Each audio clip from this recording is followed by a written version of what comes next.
یہ ایک عنوان ہو گیا ہمارا، دو عنوان ہو گئے. میں یہ کہہ رہا ہوں کہ جذباتی رویوں میں بریک اور لگام کیا چیزیں ہیں؟ 5 باتیں ہیں. پہلے یہ سوچنا ہوگا غلطی ہے نہیں ہے، اس کے لیے جو کچھ کرنا ہوگا میں نے تفصیل سے عرض کیا. دوسرے نمبر پر یہ سوچنا ہوگا کہ ٹھیک ہے سامنے آ گئی ہے غلطی، اب تنبیہ کرنی ہے نہیں کرنی، ڈانٹنا ہے نہیں ڈانٹنا ہے، کوئی سزا دینی ہے نہیں دینی ہے، اپنا غصہ نکالنا ہے نہیں کرنا ہے، یہ روکنا پڑے گا. اس کے لیے کیا دیکھنا ہوگا وہ میں نے بتا دیا. اب اگلی بات، تیسری بریک کہہ لیں، تیسری لگام کہہ لیں جو ہمیں اپنے نفس کو دینی ہے، اپنی جذباتی رویوں کو دینی ہے، وہ کیا ہے کہ ٹھیک ہے جی اب سامنے آ گیا، نہیں تنبیہ بڑی ہے، غلطی اس شخص کی بڑی ہے، اور خاموشی اس موقع کے اوپر مفید نہیں ہوگی، خاموشی سے ہمیں نقصان ہوں گے اور ہمیں اصلاح کے لیے کچھ کہنا پڑے گا، کچھ ڈانٹنا پڑے گا. جتنے بھی تنبیہ کے طریقے ہیں ہمیں کوئی نہ کوئی اختیار کرنا ہوگا. تو پھر 1 منٹ کے لیے اپنی نیتوں کی اصلاح کر لیں.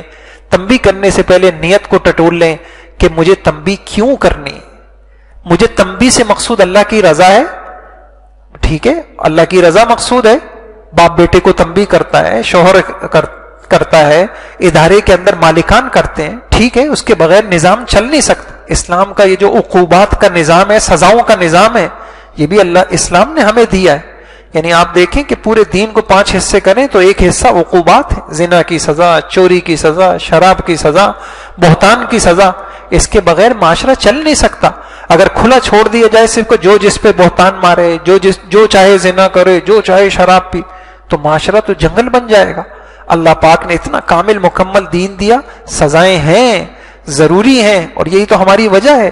آج امن نہیں ہے، کیوں نہیں ہے؟ کہ اسلام کی وہ جو پاکیزہ نظام تھا اور جو وہ سزائیں تھیں جو معاشرے میں برائی کی روک تھام کے لیے، اس سے بہتر سزا اور اس سے بہتر اقدام کوئی نہیں تھا جو حضور صلی اللہ علیہ وسلم نے کیا. وہ جب ہم نے نہیں کیا تو میں یہ کہنا چاہ رہا ہوں کہ ایسا نہیں ہے کہ ہر جگہ جو ہے خاموشی اخلاق ہوتی ہے، سزا بھی اخلاق ہے لیکن اصول کے ساتھ ہو.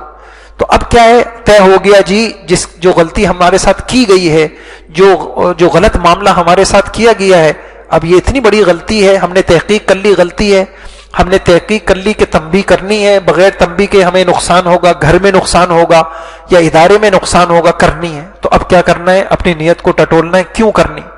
ہوتا کیا ہے کہ ہم تنبیہ اصلاح کے لیے نہیں کر رہے ہوتے، پیچھے اپنے جذبات کو جو ہے یوں کہیں کہ اپنے نفس کے جو جذبات ہیں ان کو ٹھنڈک پہنچا رہے ہوتے. ہمیں سامنے والے پہ جو غصہ آ رہا ہوتا ہے، ہم غصہ نکال کر کیا وہ ذاتی اغراض، انتقام، در حقیقت اس کو ذلیل کر رہے ہوتے ہیں. ہمارے دل میں ہوتا ہے اس نے کیا کیوں میرے ساتھ ایسے، اب میں اس کو میں دیکھوں گا، اس کو دبا کے رکھوں گا، اس کو قابو میں رکھوں گا، اس کو تنبیہ کروں گا. تو در حقیقت وہ انتقام کی ایک آگ ہوتی ہے اندر میں. انسان جو ہے سامنے الفاظ بولتا ہے اصلاح کے، اور حقیقت میں اسی وجہ سے میں آپ کو بتاؤں کہ یہ گھریلو جتنے جھگڑے ہیں اس کے اندر عورتوں کو یہ شکوہ ہے آپ کے شوہروں سے. ایک بڑا شکوہ یہ ہے کہ آپ کو کوئی بات کہنی ہے تو ضروری ہے کہ ماں کے سامنے مجھے رسوا کیا جائے اور بہنوں کے سامنے مجھے ڈانٹ دیا جائے. آپ کمرے میں بھی تو یہ بات مجھے کہہ سکتے تھے، آپ ڈانٹ لیتے مجھے، آپ مجھے سمجھا دیتے، لیکن مجھے تو پتہ ہے کیا ہے. اور بھائیوں واقعی یہ جب اندر کا انتقامی جذبہ ہوتا ہے، یہ تو اگر ہم اولاد کے ساتھ بھی اگر ایسا رویہ اختیار کریں، انتقامی رویہ، اولاد باغی بن جاتی، شاگرد باغی بن جاتے ہیں، مرید باغی بن جاتے ہیں. اور اگر حکمران کوئی تنبیہ کریں، اس کے پیچھے پتہ چل جائے کہ یہ خیرخواہی نہیں ہے، انتقام ہے، تو پھر وہ آگ لگتی ہے جس کو بجھایا نہیں جا سکتا. تو پھر یہ بہت بہت ہی اہم چیز ہے کہ ٹھیک ہے. اس لیے ہمارے اللہ والے تو اتنے عجیب تھے، غصے کے اندر کتنا غصہ آ رہا ہو برداشت کرتے تھے، سزا نہیں دیں گے. اپنی اولاد کو بھی اس موقع پہ سزا نہیں دینی ہے، کیونکہ اگر اس موقع پہ سزا دی تو اندیشہ. اسی لیے کہتے ہیں، کہنے والوں نے کہا استاد کتنا سخت ہو لیکن اگر اس کی تنبیہ کے اندر خیرخواہی ہے، اخلاص ہے، تو پھر کتنا ہی کچھ کر لے شاگرد بگڑے گا نہیں اور اولاد بگڑے گی نہیں. تو یہ تیسری لگام ہے اور تیسری بریک ہے جو ہمیں اپنے جذبات کو دینی ہوگی، ورنہ معاشرے میں فساد آئے گا. جی اسی وجہ سے اس لیے کہنے والے کہتے ہیں کہ اختلاف نظریات سے ہونا چاہیے، شخصیات سے نہیں، اور ان کی وضاحت دلیل سے ہونی چاہیے، تذلیل سے نہیں. ہم جب اختلاف کرتے ہیں کسی کو تو ہم اس کی ذات کو ہدف بناتے ہیں، اور ہم جب کچھ کہنا چاہتے ہیں تو اس کو قائل کرنا اور اس کی غلطی کی اصلاح ہمارے پیش نظر کم ہوتی ہے، اندر میں ایک جذبہ ہوتا ہے کہ اس کو ذلیل کرو. جی چلے. ایسے ہی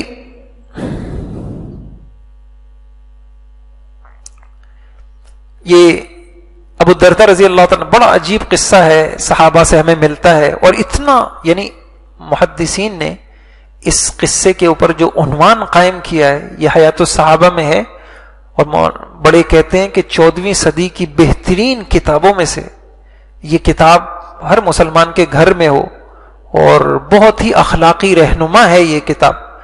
اور 14ویں صدی کی بہترین کتابوں میں سے ان دو قصوں پہ عنوان کیا، عربی میں بھی ہے بلکہ عرب کے اندر بھی پڑھائی جاتی ہے، اردو میں بھی اس کے ترجمے ملتے ہیں. اس پہ عنوان قائم کیا ہے کہ ہمیں بغض ہو، غصہ ہو تو وہ گناہ سے ہو، گناہگار سے نہ ہو. ہمیں غصہ ہو تو اس گناہ سے، ہمیں غلطی سے نفرت ہو، غلطی کرنے والوں سے نہ ہو.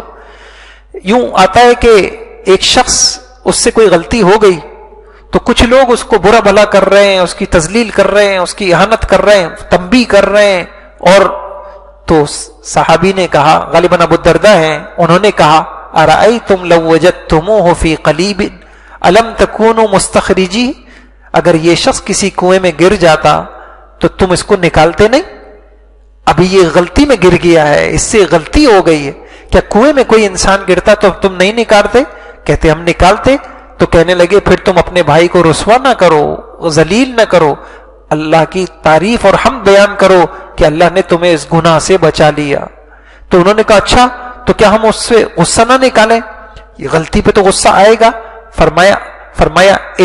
فرمایا کہ بغض کرو، اس کے عمل سے کرو، اپنے بھائی سے بغض نہ کرو. تمہیں نفرت ہونی چاہیے، زنا سے ہونی چاہیے، تمہیں نفرت ہونی چاہیے، گناہ سے ہونی چاہیے، اپنے بھائی سے نفرت نہیں ہونی چاہیے.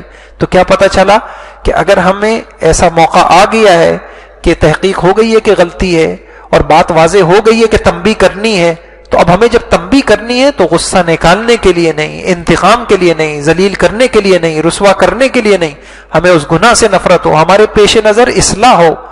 اور جو انسان اصلاح کے پیش نظر تنبیہ کرے گا اللہ پاک اس کو حکمت دیں گے. کس بات کی حکمت؟ مجھے کس طریقے سے سمجھانا ہے، تنہائی میں سمجھانا ہے، سب کے سامنے بولنا ہے اور قائل کرنا ہے، کیسے اس کو بتانا ہے، پھر اللہ پاک انسان کو حکمت دیتے ہیں. ایسے ہی حضرت ابن مسعود رضی اللہ تعالیٰ عنہ نے اسی طرح کسی کو دیکھا کہ لوگ اس کو کسی کی غلطی پر اس کو رسوا کر رہے ہیں. آپ نے فرمایا کہ تم کیوں اپنے بھائی سے اگر غلطی ہو گئی ہے تو تم شیطان کے ساتھی مت بنو، اس کو رسوا نہ کرو، اللہ سے عافیت مانگو. ہم جو صحابہ تھے، ہم کسی کے بارے میں اس طریقے کی برے الفاظ اختیار نہیں، جیسے ہمارے ہاں تو ہوتا ہے نا، خدا نخواستہ کسی سے میں آپ کو بتاؤں کہ کیسی بعض بچیوں سے غلطی ہو گئی اور غلط ان سے بہک گئیں، اس کے بعد انہوں نے توبہ کر لی اور ان کی توبہ کی علامتیں واضح ہو گئیں، لیکن پھر لوگوں نے معاف نہیں کیا.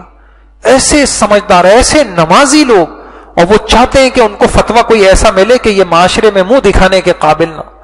بچوں نے اس کو قبول کر لیا، اور جو ہے اپنی ماں سے غلطی ہو گئی، بچوں نے قبول کر لیا، شوہر قبول کرنے کے لیے تیار ہے، ساس تیار نہیں ہے، سسر تیار نہیں.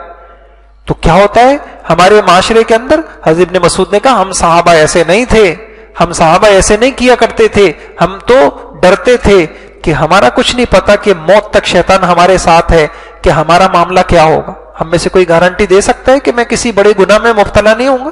تو ہم صحابہ تو ڈرتے تھے کسی کے ساتھ ہم ایسا معاملہ کریں.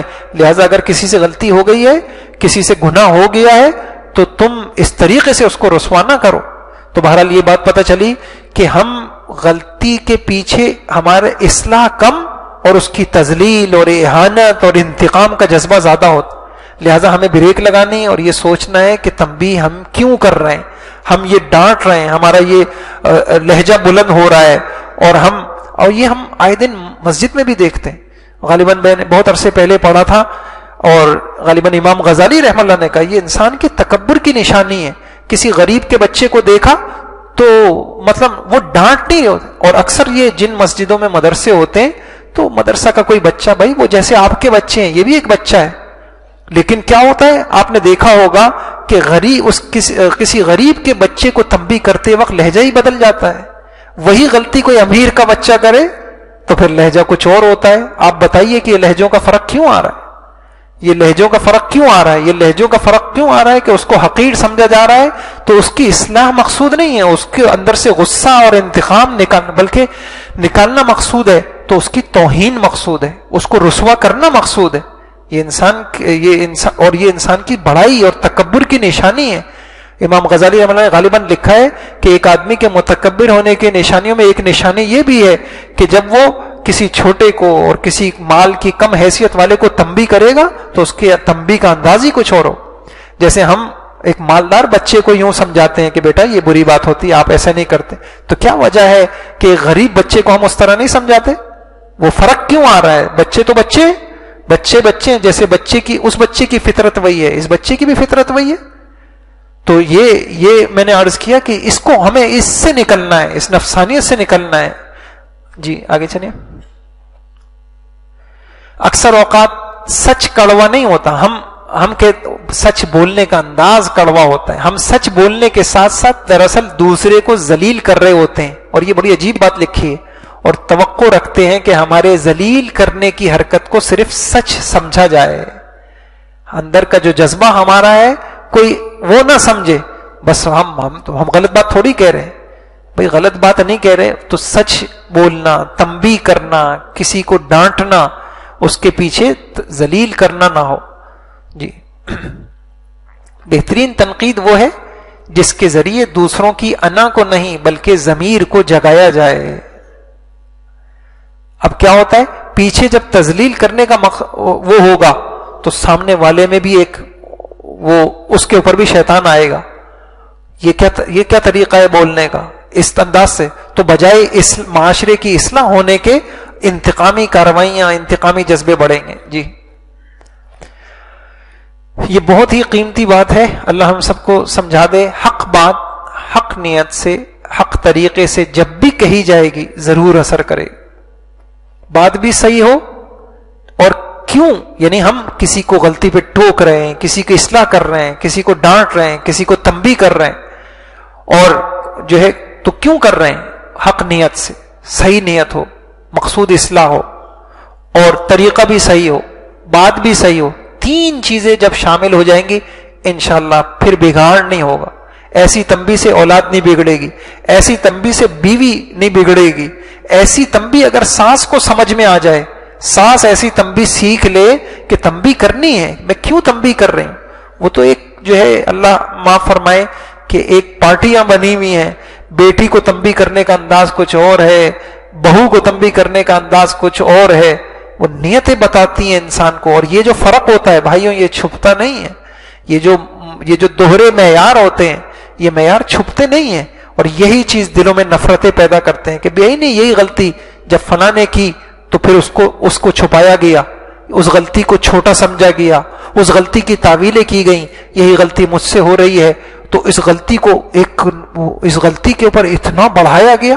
جب یہ چیزیں گھروں میں سامنے آتی ہیں تو بھائیوں کیا ہوتا ہے کہ پھر ذہن میں آتا ہے کہ یہ دشمن ہے، یہ ماں نہیں ہے میری، یہ دشمن ہے. وہ کوئی بھی ہو، وہ ساس ہو، وہ بہو ہو، وہ شوہر ہو، جو بھی اس طریقے. پھر جب دل میں نے آپ سے ایک بات عرض کی تھی، سب سے پہلے کدورت آتی ہے، پھر بدگمانی آتی ہے، پھر اعتماد ختم ہوتے ہیں، پھر محبتیں چھنتی ہیں، پھر کچھ بھی نہیں بچتا.